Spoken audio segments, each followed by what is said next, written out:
Well, hello and thank you for joining me for another Alex on Tech and iTWireTV interview. Today I'm joined by Elaine Banoub, a PR and media advisor, marketeer, strategic counsel, mental health advocate, and partner at public relations firm Primary Communication. Welcome to the program. Thank you, Alex, and thanks for having me here. Thank you for taking the time. Now, Elaine, can we please start at the beginning and can you please tell us about Primary Communication and what sets it apart? Sure. Primary Comms Group is a full-service strategic communication team that brings together experts in creative design, strategic communication, and stakeholder engagement all in one roof. We provide that one-touch service and a completely integrated approach. So if you look at the Comms Group as a whole, we've got three specialist agencies: Primary Communication, offering a wide range of PR communication services. We've got Primary Create, that offers creative advertising and design. And we've got Primary Engage, which offers community relations. Now, clients who work across the Primary Comms Group have access to over 30 years experience driving successful and award-winning campaigns across Australia as well as in New Zealand. And can you please tell us about some of those clients? Sure. Some of our clients includes corporates from technology, energy, cybersecurity organizations, government departments, non-profit agencies, as well as consumer brands. We service clients across Australia and New Zealand, as well as the Pacific, with global delivery partners to support us in every continent. What we do is we work as an extension to the client's team to make great things happen. Now, our team is quite experienced in delivering insightful storytelling, whether you're looking at B2B or B2C organizations. So we look at it as a fixed price project, retainer, or even as an extension to an existing campaign. So if you're looking for an agency that will wine and dine you, we're not that type of agency. What we do is we tell you, as an extension of your team, what's the best strategy? What's the best approach that will achieve your outcomes? One of the things that it's always interesting to learn about is what have been some of the great things that you've done with and achieved for those and other clients in your career as a public relations professional. What are the moments that stick out? Ooh, that's a really good question.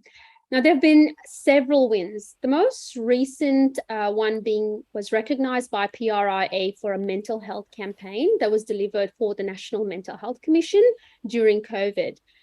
We won 2 silver awards for Best Government-Sponsored Campaign and the Better Health Campaign. Also, just witnessing some of our technology clients grow their operations across ANZ as a direct result of the PR and marketing efforts. For us, it's the most important thing of earning that respect for clients, because their wins are our wins. Yeah, absolutely. And are there any anonymized cautionary tales worth sharing with those wishing to get into the public relations business? Very interesting, because in every interview we have with any new candidate, I always tell them public relations is a love or hate job. There's no middle ground. So either you love it or you hate it. Any successful candidate or any PR program pushes the boundary. There's always unique, it's creative, and it's proactive in their approach. Sure. Now, if you could wave a magic wand, what would be the change you'd make to the PR industry to achieve better results, better media relations, and better client interaction with end users? So the public relations industry has evolved. It's no longer just about press releases, thought leadership, speaking opportunities at events. It's morphed into like integrated service offering where agencies are now expected to deliver marketing combined with PR, including social media, content, influencer marketing, all cohesively working together. But there are still some organizations and some agencies that work in silos. So it's really important that this integrated approach is applied, whether you're looking at marketing, whether you're looking at a digital program, whether you're looking at PR. If you work together across that, that's where you'll get the best outcome. Sure. Now, with Mental Health Awareness Month in October, which is next month as we're recording this, I note that you're also passionate about mental health. So what programs does the Primary Comms Group implement for everyone that works there to promote mental wellness? And what else would you like to tell us about this important area of business and life? Look, mental health is part of all our business policies and work culture at Primary. We engage in regular training around mental health. In fact, just recently we held a training session on mental health for our entire team, which teaches them two important things: endurance and resilience. It's how do you exercise a lot of internal self-care, especially when you're working on those high impact projects or campaigns. We've also introduced what we call the We Are Primary program, which is part of our culture and our DNA now at Primary Comms Group. We host celebration days where we completely disconnect from the work environment. And it's also our employees and our directors understand the importance of mental health so that they can talk about it openly. And any staff with mental health issues are always supported across their recovery.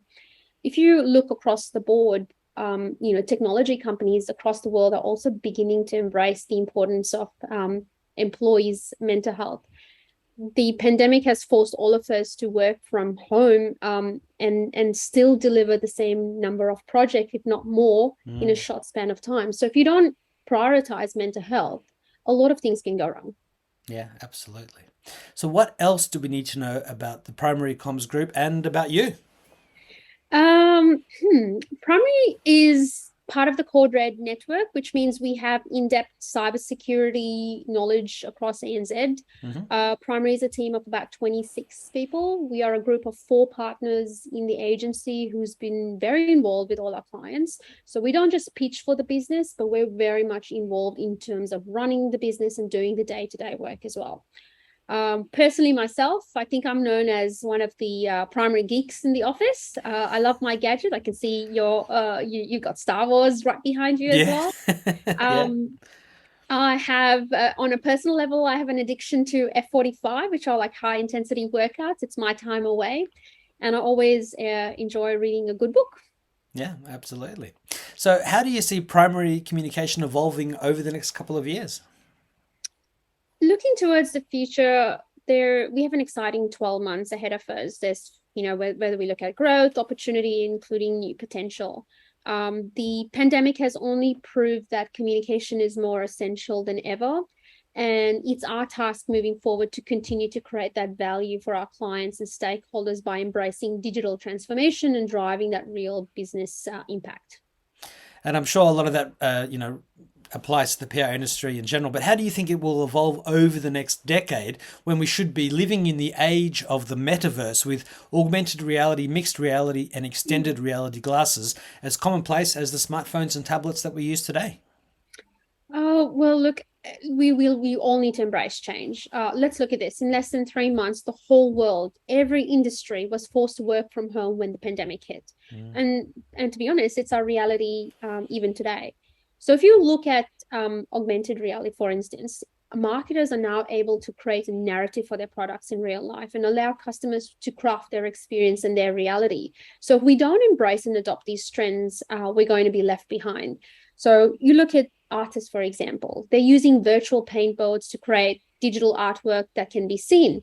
Even a brand can create an online store before actually doing a physical store where shoppers can move around. So you can get to see that experience before actually creating the full physical experience. I think it's quite important. And I think it's quite important that we need to start embracing this now, so we're better prepared for the future. Now, I've always got a couple of personal questions, and one of them is to simply ask if you could please share a memory of your first computer. I just had that the dial-up one with the internet, and it just goes beep, beep, beep. And was that Windows at the time? It was Windows. Yeah, yeah. I did actually, what? It was back into where we had DOS and we had to code it, etc. But Yeah, yes, that was back in the day. I can't believe yeah. how it's changed now. Oh, it's completely different. I mean, when I was a kid, I used to be the human GPS. Dad would want to go to garage sales, and have the map, and I'd be turning it around. And because I got my first computer when I was 4.5 years old in 1979, I knew that there'd be this box one day sitting on the dashboard that would be the map. And Yeah. of course nowadays we don't blink twice. It's just part of every phone. I mean, Nokia used to have to promote it. Oh, we'll give you lifetime updates for a device that Yeah. you only had for a couple of years. So Oh, yeah, yeah. it's I still remember and having the Alcatel phone, the big phones, which are now like The, pods. yeah, the little flip phones that nobody really uses anymore. Although they actually, Nokia brought them back. Some of those phones are sort of retro, and so Hmm. yeah. But some people want to live the sort of the connected life as minimally as possible. They still want a Yeah. phone line, but they don't want to have all the other stuff. So my second last question is simply to ask if you could please share some of the best advice you've received in life to help you get where you are today. I think some of the best advice I've received is never give up, no matter how hard, how difficult the future looks. Never give up. You are your own success, or you can be your own failure. I live by three values, and that's passion, integrity, and delivery. So be prepared to work hard, as success doesn't come easily. Yeah, that's very true. So, Elaine, what is your final message to iTWire viewers and readers and to your current and future customers and partners? It's never been important to embrace public relations now than ever. If you look at it from startups to even Fortune 500 enterprises, public relations is that essential strategy for companies seeking to grow their audiences, bringing the brands to the masses.